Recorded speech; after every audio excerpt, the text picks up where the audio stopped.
Elisa, Sí, doctor, justo ahorita acabo de pa- conectar. Sí se parece que escucha. hubo un stop, ¿no? Por eso he tenido que reiniciar en el enlace propiamente del tema. Parece que se cortó el acceso anterior. Ujú. Sí, doctor, no hay problema. Ya se ve su pantalla y también se escucha bien. No sé, parece que estamos en 28. No sé si algunos que se terminen de conectar. Sí, doctor, mis compañeros justo estaban migrando a esta reunión.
¿Se ve, Melissa, la presentación? Sí, doctor, se ve y también se la escucha. Ya, entonces, retomamos. Les estaba explicando lo esencial para el diagnóstico de neumonía nosocomial. Pues hablábamos de la clínica, de estar atento a los cambios en la evolución clínica del laboratorio y de imágenes, porque la neumonía nosocomial, en cualquiera de sus variantes que he mencionado, pues termina siendo una complicación, ¿no? No es el motivo de ingreso al hospital, ¿no? Entonces, en ese sentido, si esto es un problema que surge, pues se debe traducir en cambios en la clínica, en el laboratorio y en la imagen. Por eso, en cuanto a la imagen, puede haber una nueva imagen o puede haber una progresión de la que ya existía. Y si estamos frente a una neumonía nosocomial o a la sospecha de una neumonía nosocomial, va a ser más conveniente contar con una tomografía en lugar de una radiografía, ¿no? Salvo que no podamos movilizar al paciente por su condición clínica, por la gravedad del caso, pero en lo posible deberíamos contar con una tomografía y es suficiente una tomografía sin contraste para para no tener dudas del diagnóstico anatómico, porque finalmente neumonía es un diagnóstico anatómico y para no dejar dudas de este diagnóstico debo contar con una prueba que me brinde información anatómica. En ese sentido, una tomografía brinda pues información clara sobre compromiso neumónico o segmentario lobar en alguna parte de los pulmones, ¿no? Eh,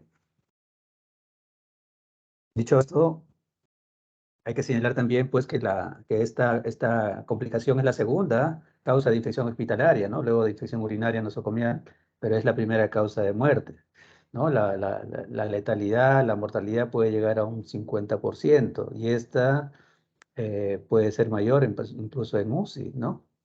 La estancia en UCI puede representar un, un contexto favorable por los cuidados que uno recibe, por el soporte que uno recibe, pero también implica riesgos, ¿no? Eh,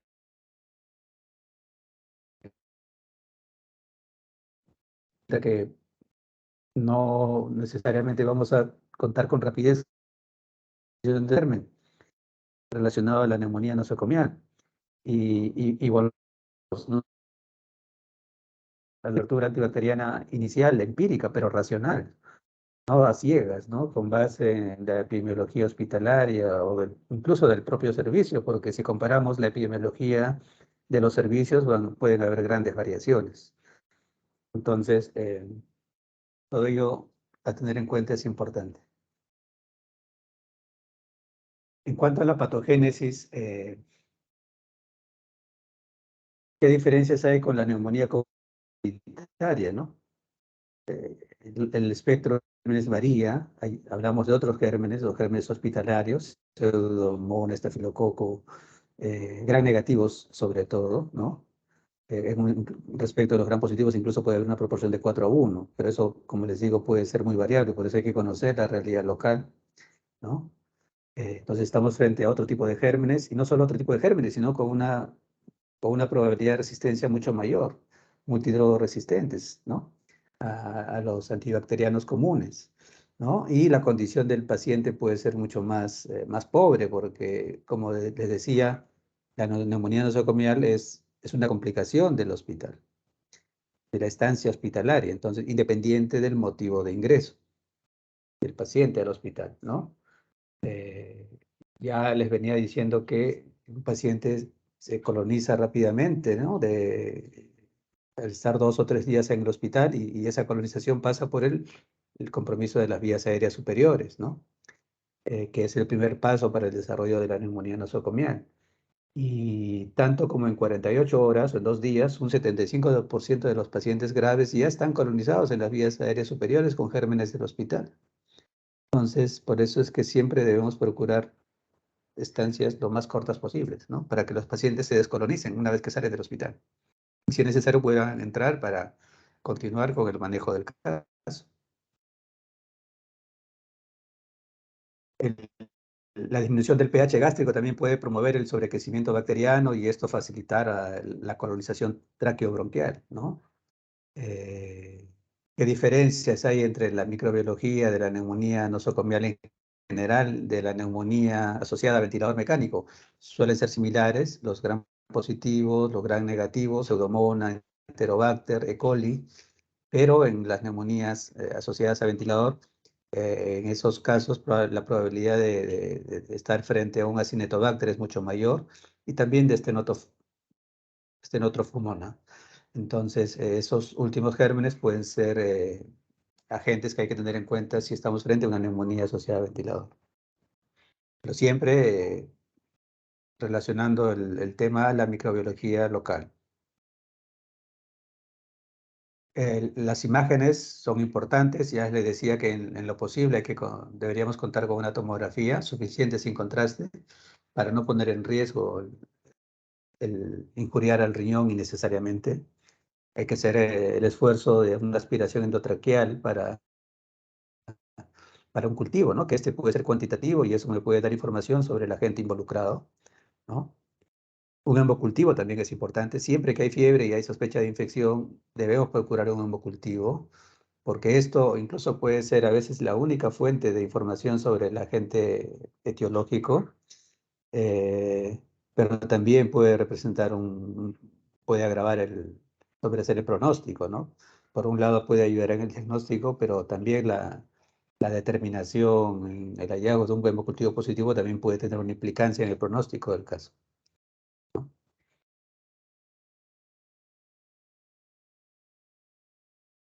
Ahora pasemos a evaluar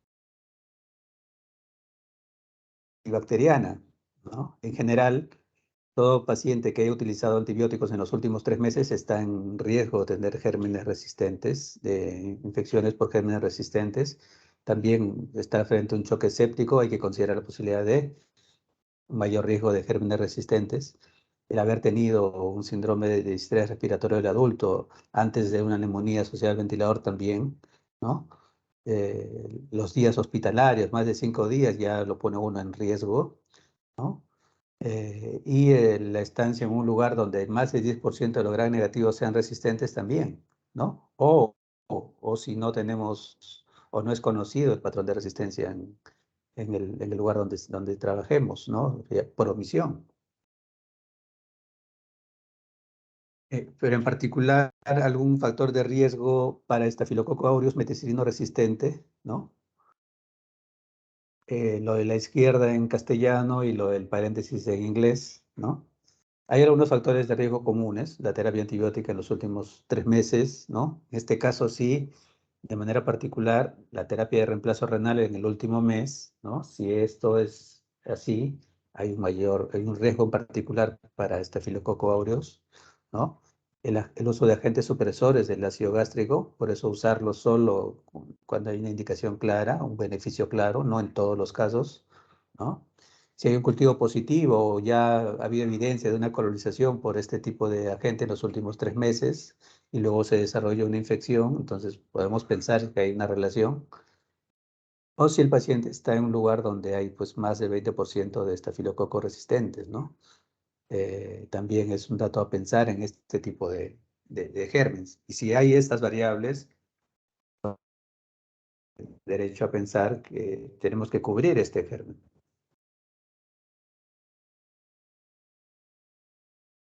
¿Y cuáles podrían ser factores de riesgo para Pseudomonas, ¿no? U otros bacilos gram negativos? Igualmente, la cobertura antibiótica en los últimos 3 meses, eso es común, ¿no? En este caso, si estamos frente a pacientes con enfermedades crónicas, pulmonares o respiratorias, eso lo pone en riesgo de estar colonizado ya por este tipo de bacterias, ¿no? Una hospitalización reciente también, ¿no? Con una manipulación del tracto aéreo, digestivo, intubación, sonda nasogástrica, también lo pone en riesgo a los pacientes, ¿no? Y los cultivos que podamos tener de ellos al alta pueden representar ya colonización con estos gérmenes y no necesariamente infección. Por eso es siempre importante diferenciar colonización de infección, ¿no? Infección es daño de tejido, hay manifestaciones clínicas. En cambio, colonización es solo la presencia del germen sin una repercusión clínica o de daño de órganos. Y si tenemos también un reporte de bacilos gram negativos, ¿no? A partir de una buena muestra respiratoria, o ya existe un cultivo para Pseudomonas en el último año, ya tenemos que estar atentos para cubrir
Elisa,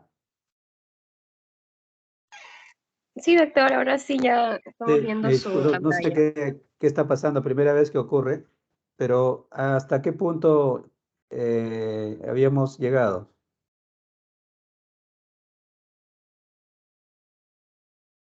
Elisa, ¿hasta qué punto se pudo apreciar la presentación? Doctor, justo las últimas diapositivas ya no se le estaba escuchando bien. Por Hasta eso, así los gram negativos me parece que ¿hasta qué punto estuvo constante. llegamos? Cuando habló de bacilos gram negativos. ¿Los factores de riesgo se pudo Sí, apreciar? eso sí se escuchó, Los- sí. estos escenarios, Eso retomamos no. en este punto, ¿está bien? No, doctor, ahí sí está bien, si puede retomar de ahí, por favor. Ya, les decía que luego de evaluar los factores de riesgo para resistencia tanto de gram positivos como de gram negativos, siempre hay que hacer un esfuerzo, no hay que buscar el camino fácil de no hacer nada y simplemente prescribir, no hay que hacer un esfuerzo por valorar factores de riesgo, aplicar puntajes o scores, definir en qué situación estamos frente al paciente, frente a cualquier problema que tengamos. Siempre hay una situación de mayor o menor riesgo y siempre clasificar nos va a facilitar la toma de decisiones adecuadas, ¿no? Entonces, respecto del tratamiento, les decía que hay 4 escenarios, ¿no? Los extremos son los que están en un verde intenso, arriba a la izquierda, el mejor escenario con un bajo riesgo de muerte, ¿no? Donde estamos en todos los casos, obviamente frente a neumonía nosocomial, pero no hay factores de riesgo para resistencia para gram positivos o gram negativos. Y en el otro extremo, abajo está un escenario para gram positivos como para gram negativos y hay un alto riesgo de muerte, ¿no? El paciente en este escenario probablemente esté en condición crítica, ¿no? Entonces, y tenemos 2 escenarios intermedios, arriba a la derecha, en donde hay factores de riesgo para estafilococo resistente negativos resistentes. Y entonces, y en el otro escenario, a la inversa, ¿no? Siempre neumonía nosocomial con factores de riesgo para gram negativos resistentes, pero no para estafilococo resistentes. Entonces, según el escenario donde estemos, podemos con mayor facilidad proponer el esquema más racional posible, ¿no? El primer escenario, el mejor escenario, ¿no? Sin factores de riesgo de resistencia y bajo riesgo de muerte, puede ser suficiente piperacilinato tazobactam o cefepime, ¿no? O, de acuerdo a la gravedad, carbapenems. En uno de los escenarios intermedios de neumonía nosocomial con factores de riesgo para resistencia a estafilococo, pero no para resistencia a gram negativo, entonces a la cobertura anterior la puedo ampliar con vancomicina o linezolid. Uno de los dos, dependiendo de si hay o no problema o riesgo de daño renal, como habíamos mencionado, ¿no? En el otro escenario intermedio, donde hay factores de riesgo para bacilos gram negativos, pero no para estafilococo resistente, entonces aquí puede usarse carbapenems, también piperacilina tazobactam o cefepime, y aquí los autores proponen la posibilidad de quinolonas, ¿no? Pero ya les decía que aquí he puesto esta raya como atingencia porque nosotros no usamos quinolonas para manejo de neumonía, eh, porque las procuramos reservar para casos de tuberculosis resistente que tenemos como problema en el hospital con frecuencia, ¿no? Entonces, aquí también está un poco observado la ceftazidima porque se solía usar junto con ciprofloxacino para cubrir pseudomonas, pero con el inconveniente de incrementar la resistencia a quinolonas y comprometer la cobertura que podemos diseñar con quinolonas para tuberculosis. Entonces,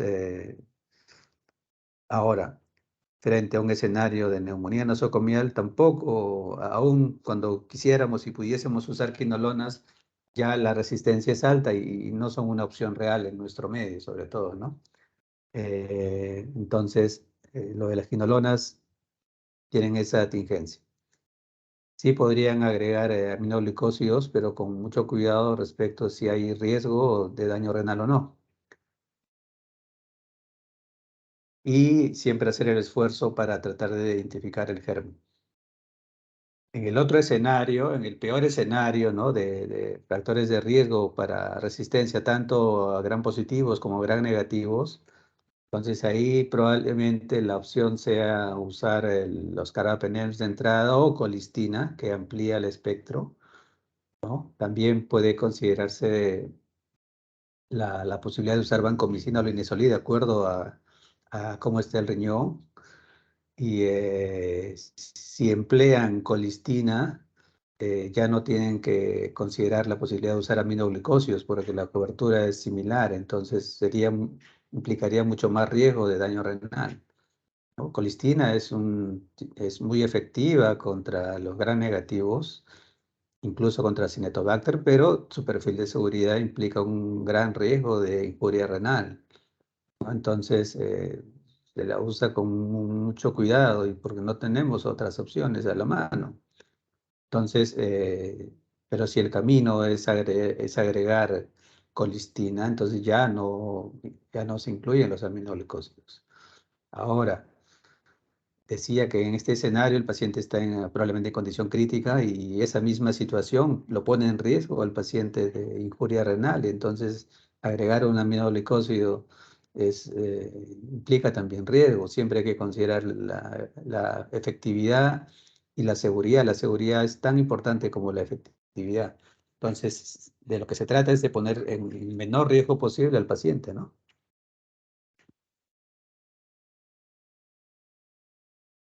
Y volvemos a una pregunta como de la teoría anterior, ¿no? La duración de la terapia. En general, 7 días puede ser suficiente, ¿no?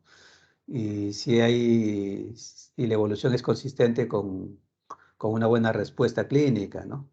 Pero siempre hay que tener en cuenta el germen causal, la gravedad del caso, cómo va la respuesta, si es lenta o no, y si hay enfermedades preexistentes, ¿no? Pero no tenemos que tener en la cabeza 2 o 3 semanas, sino tanto como 7 a 10 días, ¿sí? Máximo 14 días, puede ser suficientes. Y con eso hemos terminado. Vamos a ver ahora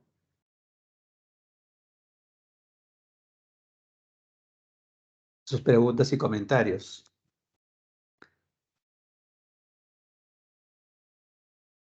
Hugo Alfredo,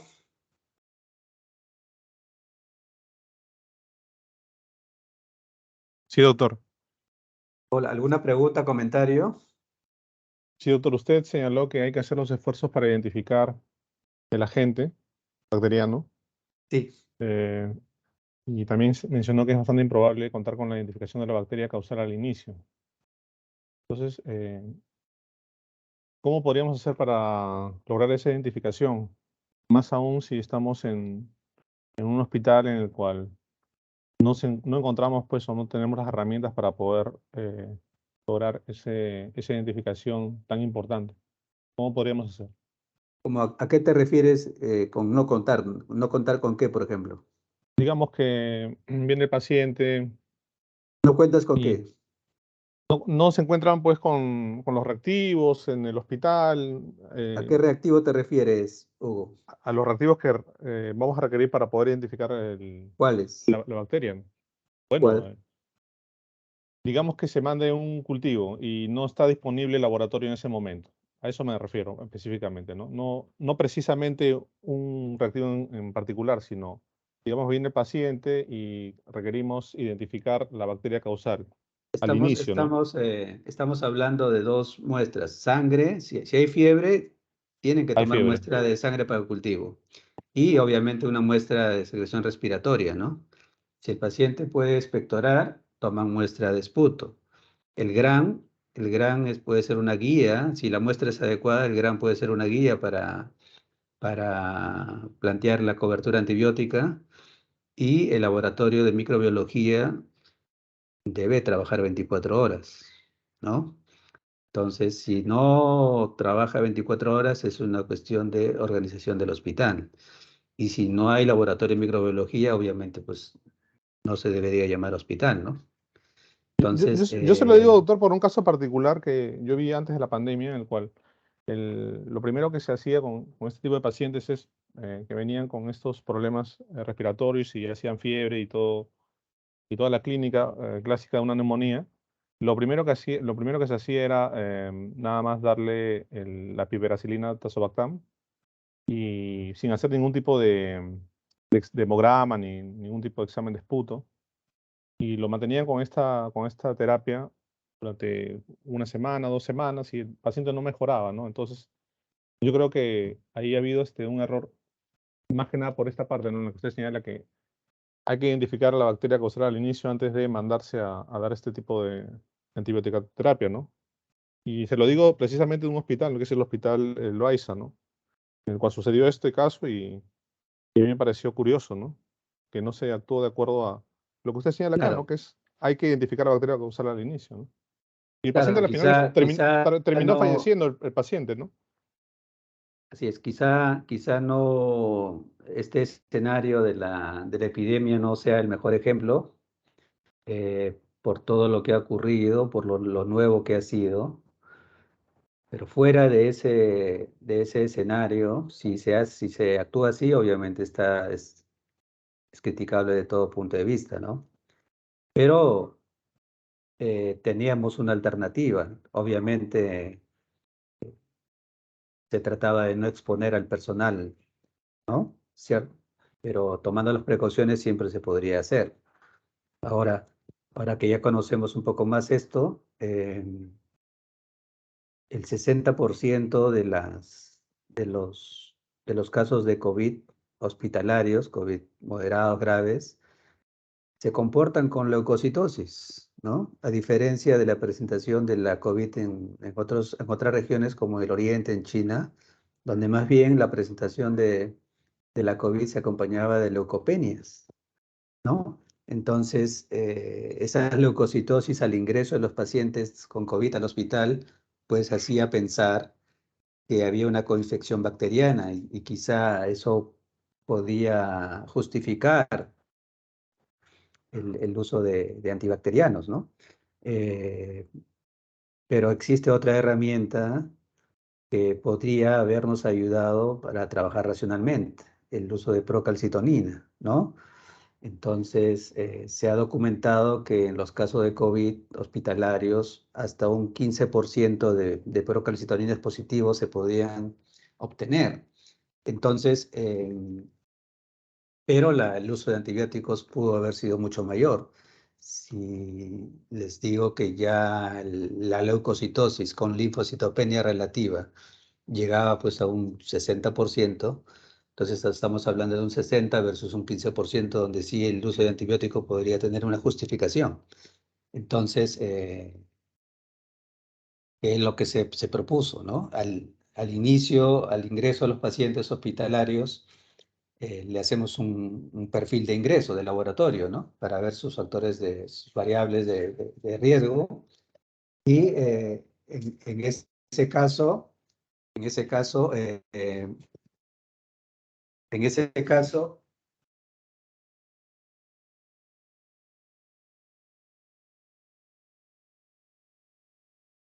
en ese caso, hacer de entrada la procalcitonina. Con procalcitonina negativa, suspendes el antibiótico. Pero eso también es organización en el hospital, ¿no? Y entonces, siempre se puede mejorar, ¿no?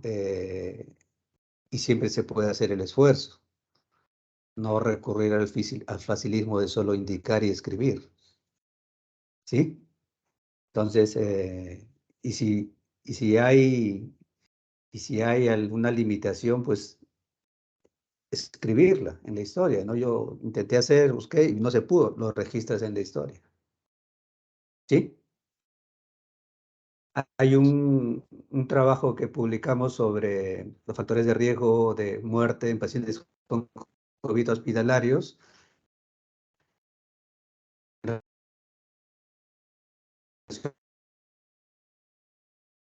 las pruebas de laboratorio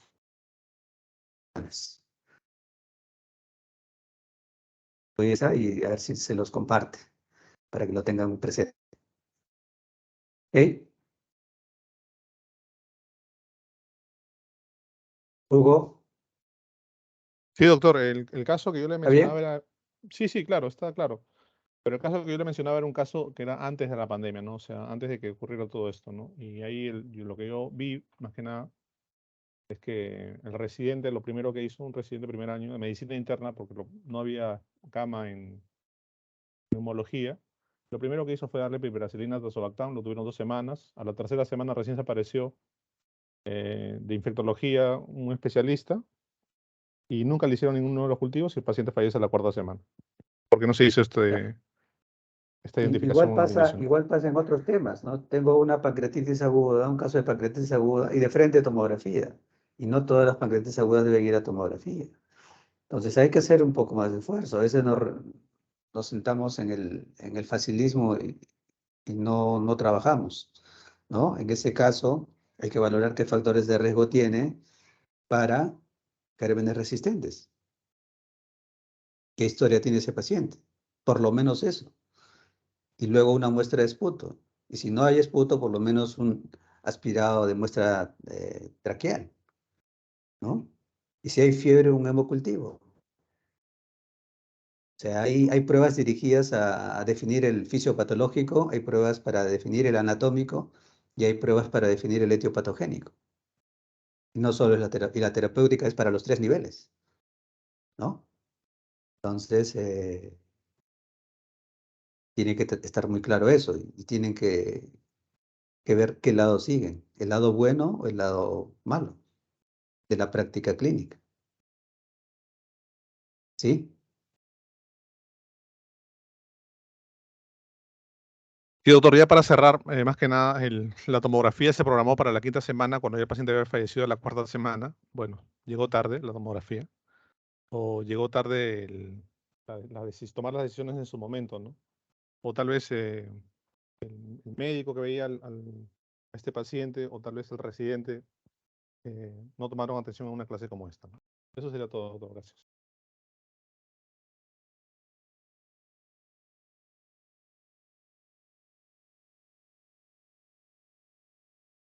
Hay que sacar enseñanzas de todo, ¿no? No todas las prácticas son académicas, son adecuadas, hay que rescatar, hay que aprender de lo malo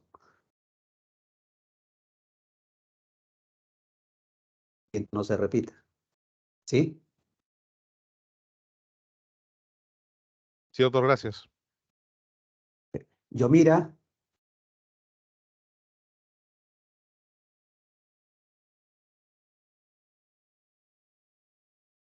yo mira,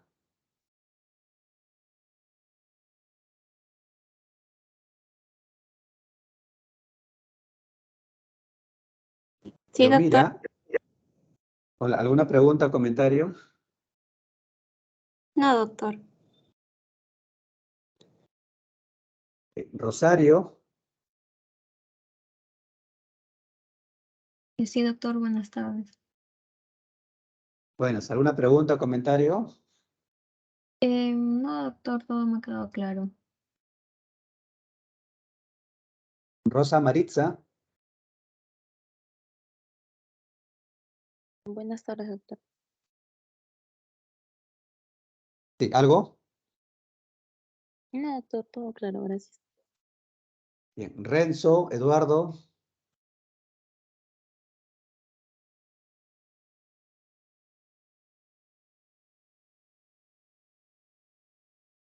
Renzo,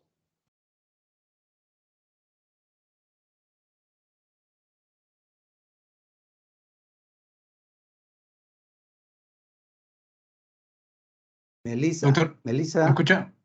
Buenas tardes. ¿sí? Soy Renzo, sí, no, estaba mal mi micro. No tengo ninguna ¿Alguna pregunta. pregunta, comentario? No, ninguna, doctor. Ya. Melissa, Sí, doctor, lo escucho. ¿algo? No, también me ha quedado claro. Ya. Te comparto luego estos trabajos sobre COVID para ver si les sirve, pero creo que les va a ser útil para ampliar su bagaje académico. Te aviso luego. Luis Carrizo, Ninguna, doctor. Todo claro.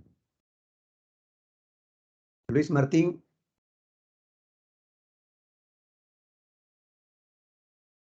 Sí, todo bien, doctor, hoy día. Sí, sí, está bien. ok. Está Lucero, Doctor, buenas tardes. Todo claro, muchas gracias. bien. Lisette, Buenas tardes, doctor. Me ha quedado claro, doctor. Muchas bien. gracias. Catherine,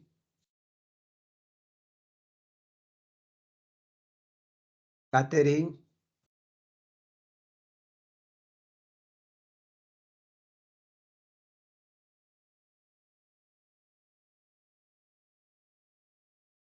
Catherine,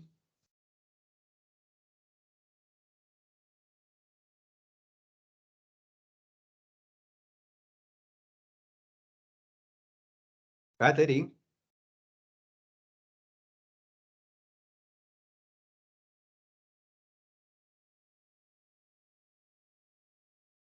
Caroline,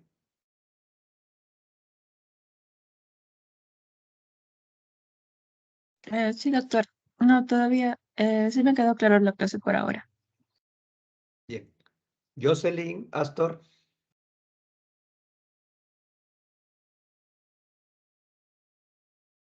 Bueno, doctor, buenas tardes. ¿Me logra escuchar? hola, algo. No, todo bien, doctor.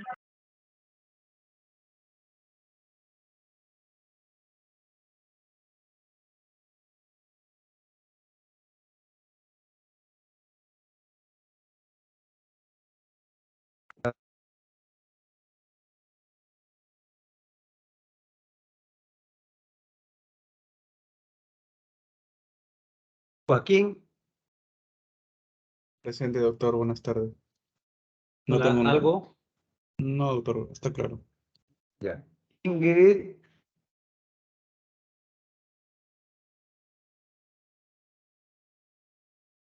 Ingrid,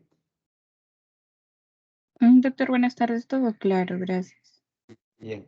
Héctor Felipe, Sí, doctor. algo.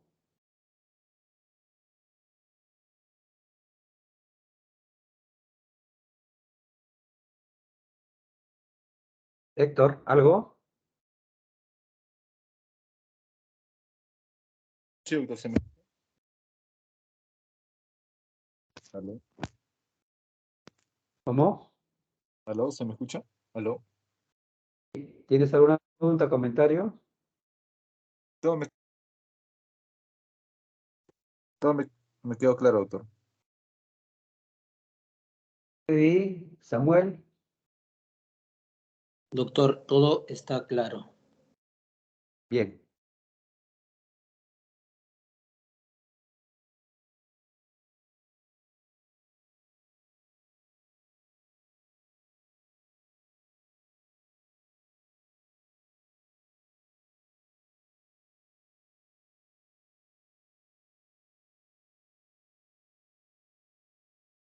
Oli,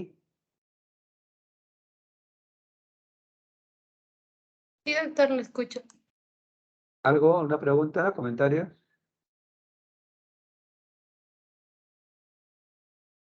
No, doctor. Ya. Daniel, René,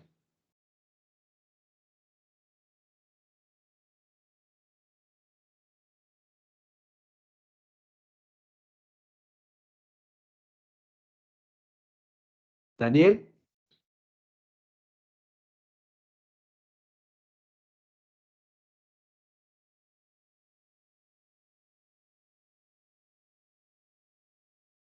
Cristóbal, Lizárraga, No, doctor. Cristina,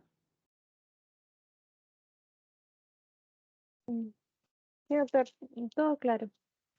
bien. Chipana, Mayra. Todo claro, doctor.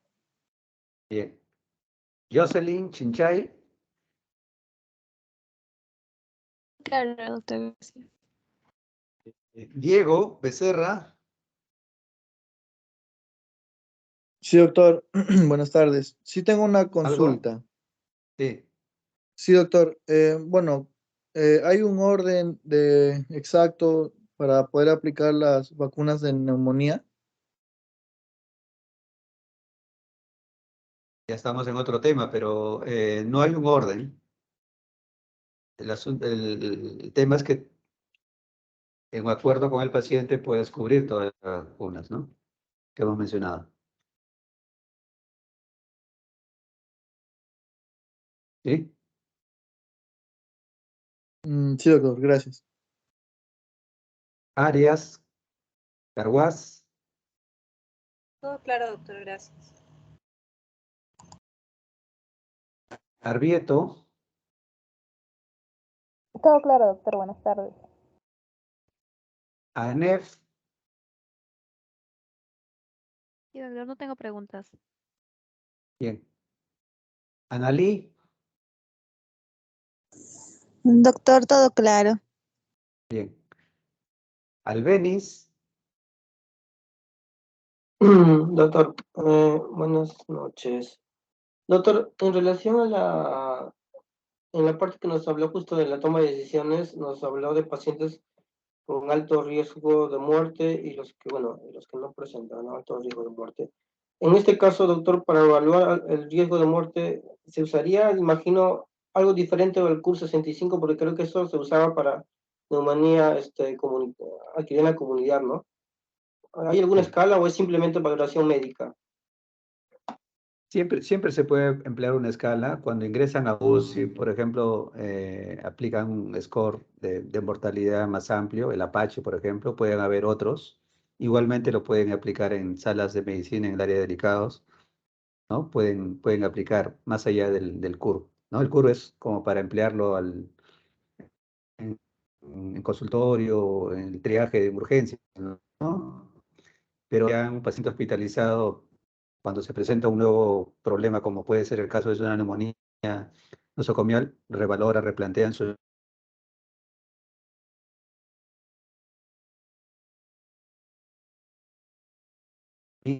Y eso puede hay más riesgo, la situación es más crítica, pues hay que tener más cuidado, el paciente requerirá un monitoreo mucho más estricto, ¿no?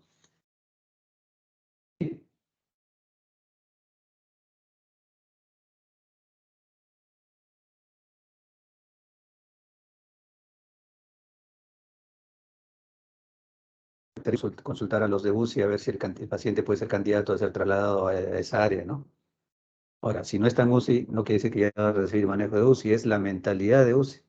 Puede estar en medicina, en el área de delicados de un servicio de medicina, pero es mentalidad de UCI. No, porque no estoy en UCI, no lo voy a manejar como tal. También es eso. ¿Sí?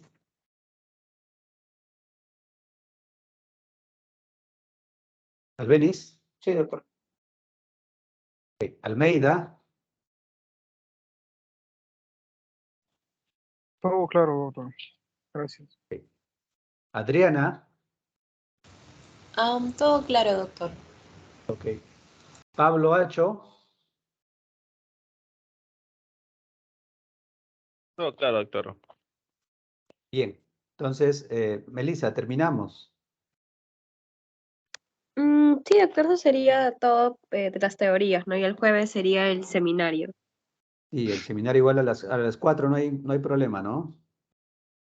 Sí, usted ya lo... Ah, no, aún no lo ha programado, pero sí, doctor, el horario es de las 4.